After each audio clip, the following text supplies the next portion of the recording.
Video ini disponsori oleh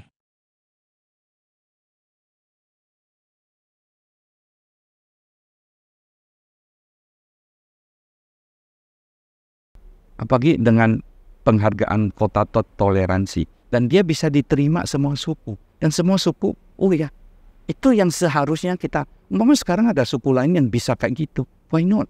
Ke depan kita jangan lagi harus lihat pemimpin itu harus suku Tionghoa atau suku apa, orang yang bisa memiliki sewe pate itu. Ya.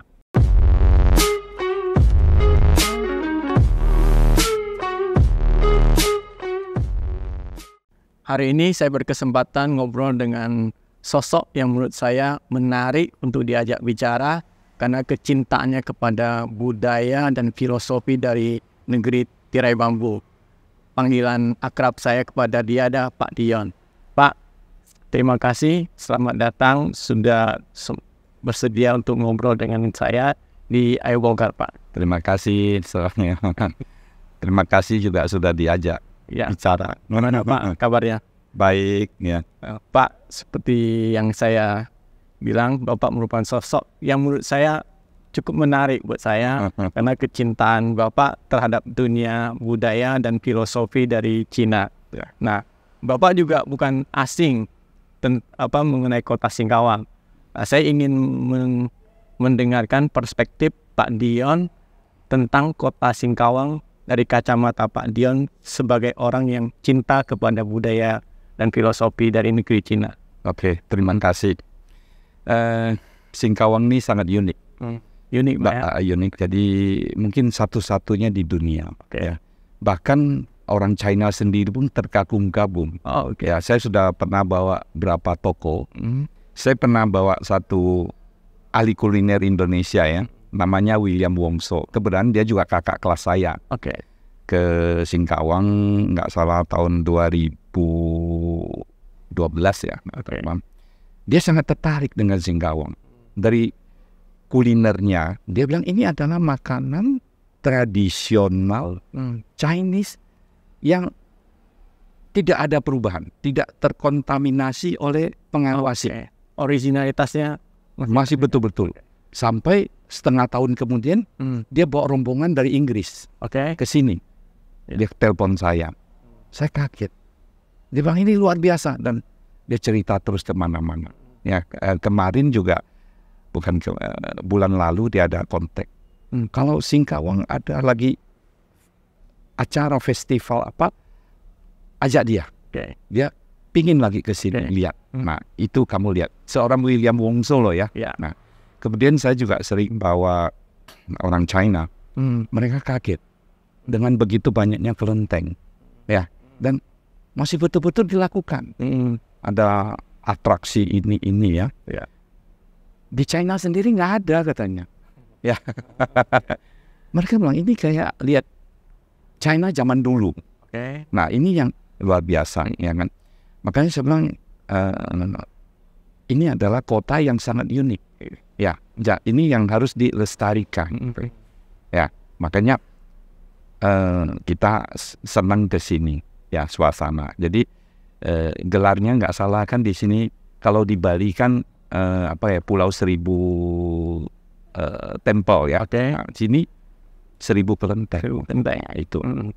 Kayak menarik kalau bicara kuliner, memang asik. Kalau bicara kuliner Singkawang. Saya pernah sempat punya satu proyek, Pak.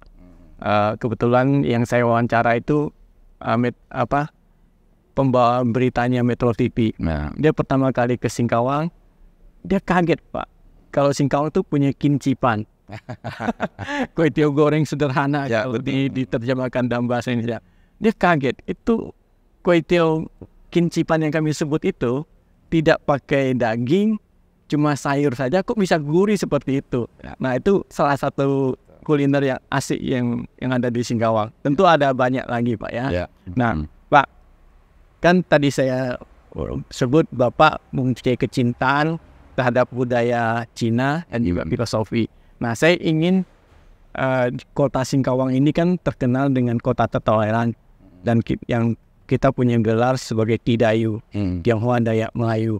Dan tentu ini membutuhkan seorang pemimpin yang bisa mempersatukan, mempunyai pemimpin yang inovatif, dan bahkan punya visi yang luar biasa. Nah, saya ingin mendengar dari kacamatanya Pak Dion tentang kepemimpinan secara umum itu seperti apa?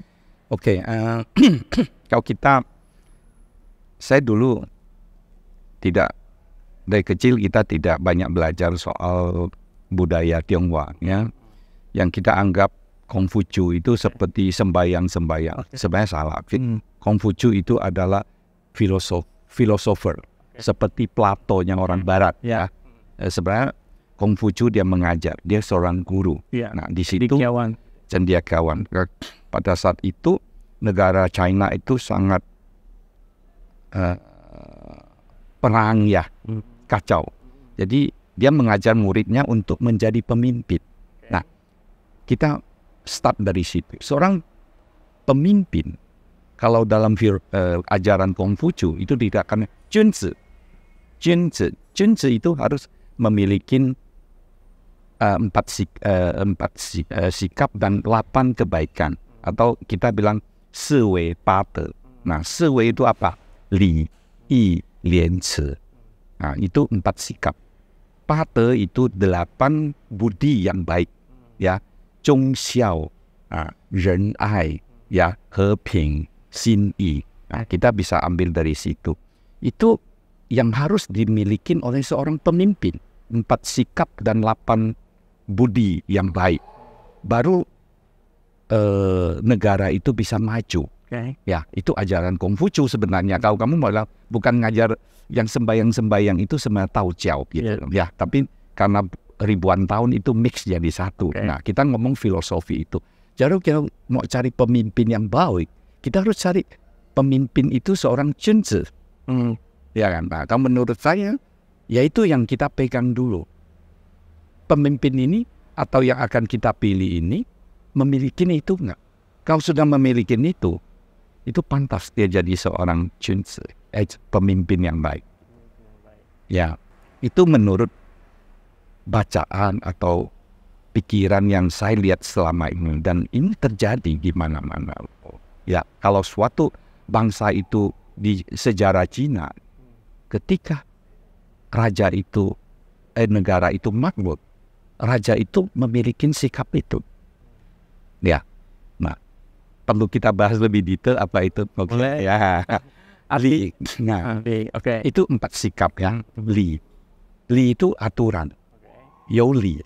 Jadi sopan santun, itu masuk dalam li. Jadi dia hormatin orang tua, ya, berbicara dengan aturan, ya, sopan santun, ya, tidak memaki-maki orang lah, ya. Nah, li, ya. Umpama di dalam medsos dia nggak sembarang maki. Kalau maki-maki itu sudah uli, tidak ada atur. Ya, itu namanya li. I itu kesatria. Kesatria, jadi dia berani membela, ya, memperhatikan yang lemah, ya, segala macam. Itu membela yang benar, segala macam. Itu kesatria. I, lien. Nah, lien itu bersih. Bersih itu dalam arti tidak korupsi. Ya, korupsi itu banyak macam, bukan hanya duit. Korupsi waktu, ya. Dikasih kesempatan dia nggak kerjakan, itu juga korupsi. Jadi kita selama ini hanya terfokus uang. Ya, seorang pemerintah, seorang terpilih, dia dikasih kesempatan untuk kerja, tapi dia tidak kerja. Dia nggak, ya, dia nggak habisin uang, tapi dia santai-santai. Jadi itu nggak bersih juga. Artinya korupsi tidak hanya berbentuk materi, uang, kesempatan tidak digunakan. Ya, itu juga korupsi. Ya, ce itu tahu malu, ce itu malu. Jadi orang Chinese itu ce itu malah ce ini orang Jepang itu betul-betul sangat menggunakan itu. Ya, ce itu malu. Kalau seorang itu tahu malu, dia tidak akan berbuat jahat kan. Nah, ini 4 sikap itu dianggap yang harus dimiliki seorang pemimpin. Ya, kita ngomong ke pate. Pate itu sikap luhur di dalam diri orang itu. Ya, itu Chung xiao. Chung itu setia, xiao itu berbakti. Orang Chinese setia, hampir tahu semua. Ya, xiao sun itu sama orang tua. Tapi xiao sun bukan hanya untuk orang tua, untuk negara. Ya, makanya zaman dulu kalau perang, mungkin bukan saja di negara, di mana saja tempat kita berada. betul. Baik di tempat kerja, Ya, mana. ya itu Chung itu setia, tidak mengkhianatin. Ya, tidak mengkhianati ya seperti bilang kerja. Oke. Saya tidak mengkhianatin tempat kantorku dong. Saya membocorkan rahasia. Ya. Nah, tapi Xiao juga di pemerintah berarti dia Chungnya setia kepada tempat pemerintahan itu ya, dia berbuat untuk semua itu ya. Nah, Chung Xiao ya, Ren Ai itu mencintai ini ya. Lalu ada yang bilang Po Ai ya, ada versi tertentu saya mau Po Ai itu sangat luas, mencintai semua orang, mencintai betul-betul mencintai ya, bukan jadi kita mencintai orang atau kita mencintai rakyat kita berbuat semua seperti kita mencintai anak kita mengorbankan diri berbuat. Nah, itu harus dimiliki orang seorang pemimpin, itu luhur dalam diri dia ya. Kemudian Xin-i bisa dipercaya, bisa diandalkan ya, bisa diandalkan dalam bekerja, dititipin dia bekerja Xin-i. Dan He-ping ya, He-ping itu adalah peace ya, damai peace ya, He-ping. Jadi punya budi yang orang yang punya He-ping itu kan tidak suka berantem, cari masalah. Memang manusia ada gitu, ada yang suka cari masalah ya. Ya, ada orang yang udahlah cincai lah ya, damai lah, jangan. Nah, seorang pemimpin harus memiliki sifat itu, budi dalam dirinya seperti itu, baru tempat itu jadi aman tuh ya. Ketika He-ping, otomatis Tuhan ya akan memberikan karunia kepada daerah itu. Itu ada ceritanya dalam suatu cerita kuno Cina. Ada suatu teluk itu terkenal dengan menghasilkan mutiara hitam. Mutiara hitam. Ya, jadi daerah itu makmur. Nah, kemudian datang kan pemimpin sana kan diutuskan dari pusat kan. Suatu datang pemimpin baru. Pemimpin baru ini korupsi, sifatnya jahat, yang suka menindas. Anehnya katanya, itu hasil mutiara hitamnya hilang. Oke. Saya potong Pak. Ya. Menarik nih. Awalnya tempat itu punya makmur, banyak hasil mutiara hitam. Datang seorang pemimpin yang korup, yang jahat, hasilnya itu hilang. Jadi kayaknya mutiaranya pergi. Oke. Nah, kemudian sampai miskin, lalu pemerintah pusat dengar, kirim lagi Xiao Cai yang baru datang. Oke. Ya, pemimpin baru datang. Dia beresin semua. Beresin ya. Akhirnya anehnya mutiaranya muncul lagi. Makmur lagi. Itu adalah karunia Tuhan. Ya. Itulah yang biasa ya kepercayaan orang Tionghoa ya, bahwa tempat ini diberkati. Kalau kita orang tua baik, anaknya makmur kan. Betul. Ya. Nah, ini hal yang saya bilang kita ambil dari Siwei Pate, itu Kongfucu punya filosofi.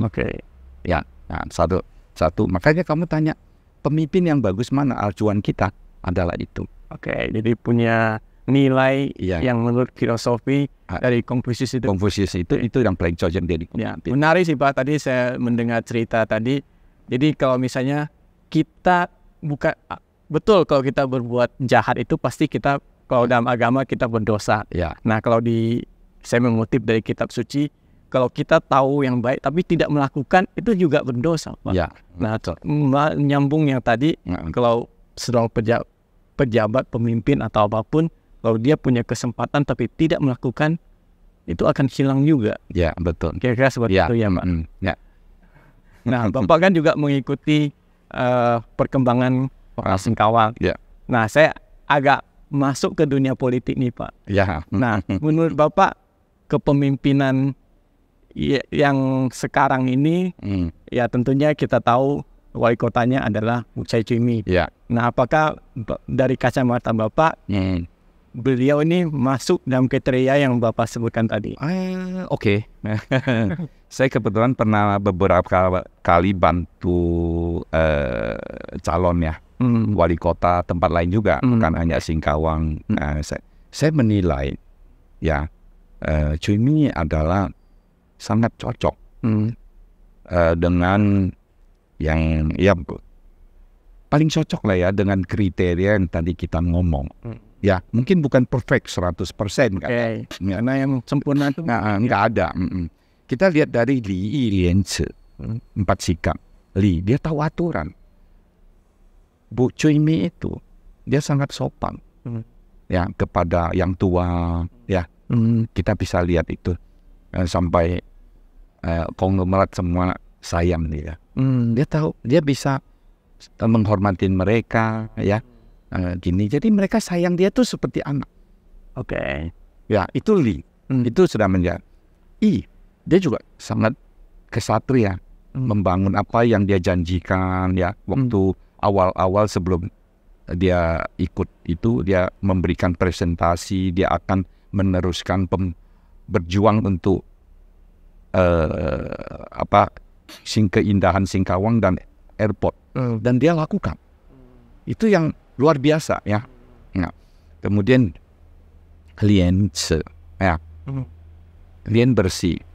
Ya, selama ini banyak isu, akhirnya kan isu, ya kan, biasalah. Kalau isu di pemerintahan lu boleh dengar lah ini yang, tapi akhirnya itu namanya isu, ya, malu, dia tahu malu, ya, nah, ini penting. Kalau dilihat dari itu dia memenuhi. Kemudian dari Wei Pate itu, saya banyak dengar dari orang, dia sangat lihat orang susah dia bisa kasihan. Dia juga Han Xiao Sun ya, Chung Xiao sama orang tuanya, sampai orang tua angkatnya apa dia, itulah ya. Itu salah satu kepribadian, dan itu tidak bisa dibohong gitu ya. Lu mau pura-pura itu tidak bisa, karena ini kehidupan sehari-hari ya, tercermin dari sikap kamu apa ya. Nah, jadi dari He Ping, dia juga nggak suka bentrokan. Ya, saya nggak pernah lihat dia punya video, dia maki-maki, lawan politik, bahkan dia sering dimaki, dia dimaki diisukan ini. Saya telepon, Bu ini, aduh kok ini loh buktinya. Lalu saya bingung, lalu kemudian ya biarin nanti kan tahu sendiri, ya. He Ping. Makanya Singkawang dapat berapa kali kota tertoleransi ya. Itu berturut-turut loh ya. Itu mesti harus dibangun. Tunggu toleransi untuk Singkawang. Karena tidak ada yang berturut tiap tahun ya kayak gitu. Nomor 1 loh di Indonesia. Makanya saya bingung orang Singkawang kalau nggak bangga dengan TCM. Saya bukan orang Singkawang. Tapi kita membantu dia, kita bangga. Karena kita membantu orang yang benar gitu loh. Ya, karena pemimpin sekarang, kita nggak boleh ngomong. Mungkin awalnya kita orang Tionghoa mau, wah pemimpin orang Tionghoa. Ya, bolehlah awal, karena supaya orang Tionghoa berani masuk. Tapi sekarang bukan zamannya lagi, kita ini orang Indonesia.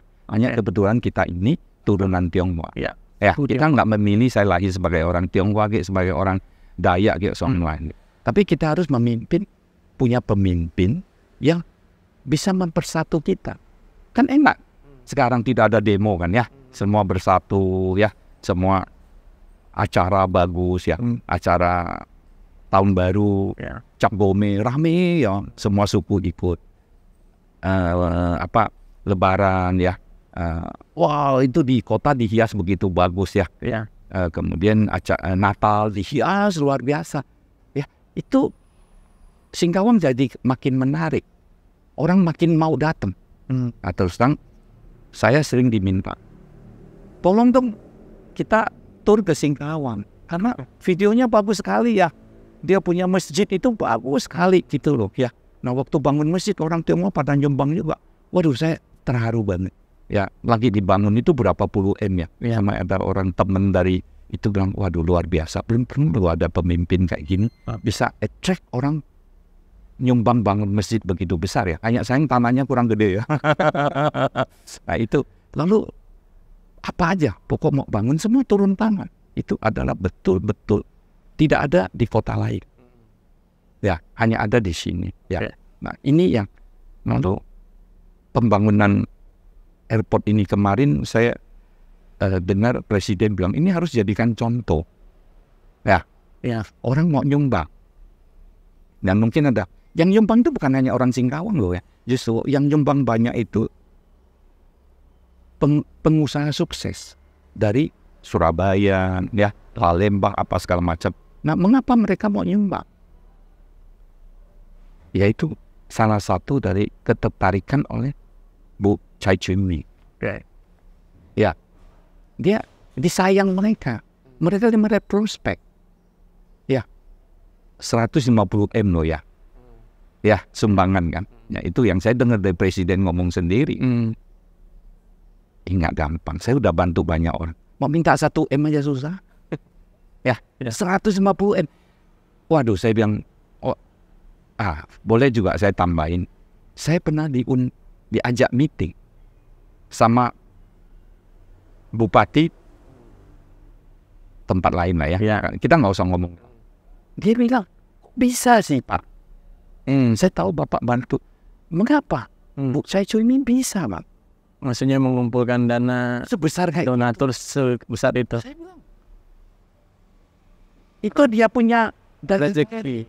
Ya, orang Chinese kan bilang ada lagu Shihun Ko Pa Pia, ya, Sahun. Jadi ada ya Ming, Pak. Ming Yun itu ya. Ming dia jadi pejabat, Yun itu Yun Qi ya. Tapi semua itu harus didukung oleh sifat dia. Dia punya kesempatan memimpin, dia punya kesempatan berkenalan dengan konglomerat itu. Dan dari sikapnya itu, dia meluruhkan hati mereka untuk membantu dia. Nah, saya tanya, ada nggak pemimpin lain? Jangankan ngomong Singkawang, kamu cari kota lain deh, seluruh Indonesia. Ada nggak orang yang nyumbang 150 miliar ya untuk pembangunan di kota itu? Ya, saya udah dihubungin beberapa pejabat, minta tolong dong kayak Singkawang. Saya bilang, ini bukan karena saya hanya membantu. Soal gimana dia dekat sama mereka, itu urusan dia. Ya, contoh satu Heru ya, mungkin kalian sudah sering lihat video Pak Heru ya. Saya bawa Bu Chee-ming ke Surabaya, ketemu Pak Heru. Sebelumnya saya juga bawa orang lain, pejabat lain, tapi tidak mungkin respon yang sama. Tidak ada. Nah, Pak Heru langsung nyumbang, apa otomatis. Sampai saya bingung gitu. Nah itu kalau Pak Heru nyumbang, ya kamu tanya dia, bukan tanya saya. Betul nggak? Lah saya mana nanti kan ya, malah orang nggak nyumbang dia langsung bilang, saya nyumbang loh katanya. Sampai kita bingung. Pak Heru ini nggak kaya ya. Ya, itu adalah hal yang luar biasa. Nah kalau kamu tanya saya bilang berikutnya, kalau baru 1 term kan Ibu ya, baru 2 term kan. Kalau orang Singkawang tidak memilih Ibu, itu sangat-sangat disayang. Oke, menarik Pak. Pak, seperti yang kita tahu yang tadi Bapak sebutkan, setiap pemimpin itu kan dia punya kesempatan. Ya. Artinya di kesempatan itu ada waktunya dia harus bekerja. Ya. Dan kalau kesempatan itu lewat, masa itu lewat, akan ada kerugian apa Pak yang ini? Oke. Setiap masa memerlukan pemimpin yang beda. Ya. Pada saat Bu Chai Chee-ming baru terpilih, ada satu tokoh masyarakat Singkawang, dia ke Jakarta, dia ketemu saya. Dia bilang, Pak, gimana Pak? Ibu ini bisa. Karena belum pernah jadi pemimpin kan. Saya bilang, udah lu tenang. Semua ini kehendak Tuhan. Ya, dan kita kadang mengagumin seseorang yang sebelumnya. Saya bilang belum tentu cocok untuk yang berikutnya. Contoh ada pepatah, kamu tahu nggak itu tembok Cina? Yang bangun siapa? Itu kaisar pertama Cina, dia Qin Shi Huang. Qin Shi Huang adalah sangat kejam. Tapi dia mempersatukan Cina. Karena kekejaman itu, jadi dia lihat kalau negara Cina terpecah-pecah sama negara kecil, akhirnya sering terjadi perang, tidak habis-habisnya. Jadi dia pikir raja-raja ini harus dibunuh. Kejam kan? Artinya di masa itu butuh pemimpin yang kejam. Seperti itu. Ya, untuk mempersatukan. Jadi dia bunuh, dia ngangkat gubernur. Maka gubernur ini pertama terjadi di Cina. Karena gubernurnya bisa dipindah-pindah kan sama dia kan. Nah, tidak boleh lagi raja kecil. Karena raja kecil nanti dia punya angkatan perang, kemudian dia gede lagi, dia perang lagi. Makanya Chun Chou Serta itu, zaman perang, zaman apa. Itu tidak boleh. Nah, jadi kejam, dia terkenal sangat kejam. Maka ada film soal dia kejam segala macam kan. Nah, ketika dia sudah menua, dia hampir meninggal, dia tanya Perdana Menteri, itu teman sekolah dia, orang pintar yang ngangkat dia juga, yang menuliskan itu. Nah, Qin Shi Huang ini membunuh pengikut Konghucu. Lu Jia kan ngajarin. Itu yang itu merusak katanya. Nah, anaknya itu termasuk pengikut Konghucu yang mempelajarin Nuozi namanya. Itu orang yang ikutin pelajaran itu namanya Nuozi. Nuozi ini dia kesel sama anaknya, lemah dianggap kan. Itu dikirim ke tembok Cina untuk jaga. Nah, kemudian dia sudah mau meninggal, dia tanya si Perdana Menteri, pengganti saya itu siapa? Perdana Menteri kan teman dekat. Anak lu. Dia kaget. Lu kok dia? Yang dianggap terlalu baik, berbudi, punya sikap. Saya punya kontradiktif. Yang punya partai itu. Nah, dia bilang, kok dia? Lalu Perdana Menteri ngomong gini, kamu cocok pada zaman mempersatukan. Kamu tegas, salah bunuh ini. Tapi sesudah ini nggak boleh perang terus, Pak. Harus damai supaya rakyat hidup tenang. Nah, anak lu ini, Taizenya ini bagus. Tahu dia mulai. Nah, jadi ada filmnya kan. Dia mau pergi menyambut anaknya pulang, tapi tengah jalan dia mati. Dia meninggal. Surat wasiatnya diubah sama dia punya Kasim, suruh anaknya bunuh diri. Nah, anak ini saking setia sama ajaran Konghucu, dia bunuh diri. Makanya hancurlah langsung kan, dinasti berikutnya habis. Itu contoh Qin Shi Huang. Contoh kedua adalah Qin Cao. Qin Cao itu dari Manchuria kan. Dia menyerbu ke Cungkuk, menguasai semua Cina kan. Itu bapaknya yang pertama. Wah, itu jenderalnya semua hebat-hebat. Kaisar kedua, dia mempelajarin Konghucu. Dia mewajibkan semua belajar Konghucu. Karena ini bagus untuk ziguo, tahu nih. Gimana kita memimpin suatu negara. Nah, itu jenderal-jenderal enggak. Biasa perang gimana suruh belajar filosofi gitu. Nah, tuh. Akhirnya banyak kedua. Dia bunuh semua termasuk saudaranya. Akhirnya generasi ketiga itu adalah paling hebatnya dinasti Qing. Karena dia mempersiapkan untuk ke situ. Jadi tiap masa punya pemimpin yang beda. Nah, mengapa saya bilang Cui Mi cocok dengan masa ini? Kita mungkin awalnya, saya juga termasuk yang awal kita suka menulis mengapa orang Tionghoa tidak masuk. Sekarang tidak lagi. Kita ini sudah dianggap sebagai penduduk asli karena Undang-Undang Kewarganegaraan 2006. Nah, kita harus memimpin seorang yang bisa mendatangkan yang baik untuk negara kita. Ya kan? Singkawang, Cui Mi bisa mendapatkan investasi, sumbangan ya, donasi ya untuk airport. Lalu banyak investor mau masuk kalau dia terpilih lagi. Betul nggak? Tertarik lagi. Ya kan? Nah, sekarang kalau orang ini mereka menyembah melihat Cui Mi. Singkawang ini bagus. San Kou Yang, ada San Kou, ada ini laut ya, ada laut ya, ada sungai. Tempat indah bisa jadi ini. Tapi kalau orang nggak mau masuk nggak bisa jadi indah. Ya, jadi, nah Cui Mi ini kalau masih dikasih kesempatan 5 tahun, ya investor akan masuk. Karena mereka melihat wah itu pemerintahan yang bersih ya, punya pemandangan yang bagus ya, kota yang damai ya, orang akan masuk. Ya, jadi inilah namanya dia cocok. Apalagi dengan penghargaan kota toleransi dan dia bisa diterima semua suku dan semua suku, oh ya Itu yang seharusnya kita, memang sekarang ada suku lain yang bisa kayak gitu. Why not? Ke depan kita jangan lagi harus lihat pemimpin itu harus suku Tionghoa atau suku apa. Orang yang bisa memiliki sewe pate itu. Ya. Ya.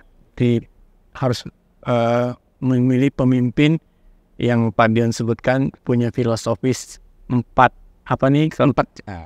sikap dan 8 budi kebaikan. Dan itu sikap yang harus dimiliki seorang pemimpin. Betul. Kira-kira seperti itu. Ya, itu kan nanti apapun dari sukunya, ya, kalau figur itu memiliki kriteria itu, nilai itu yang jadi pemimpin. Ya, makanya kalau sampai Cui Mi dikasih lagi kesempatan sekali 5 tahun, ya, saya pikir ini akan berubah.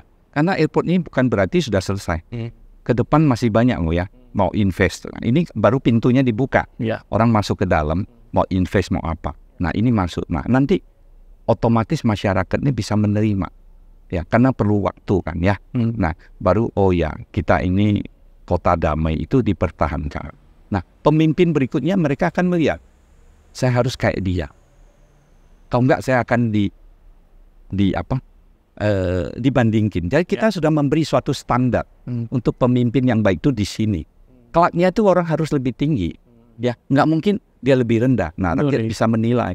Wah, sebelumnya kayak gini, sekarang kok jadi gini. Nah, sekarang kita lagi di puncaknya. Mau naik lagi. Ya kan? Kalau ini dihilangkan. Ya, sayang sekali. Adalah ini kesempatan warga Singkawang. Ya, para investor sih oke. Apa nyumbang paling ya udah. Kalau bukan ini kita nggak ngerti dia, kita nggak akan nyumbang lagi.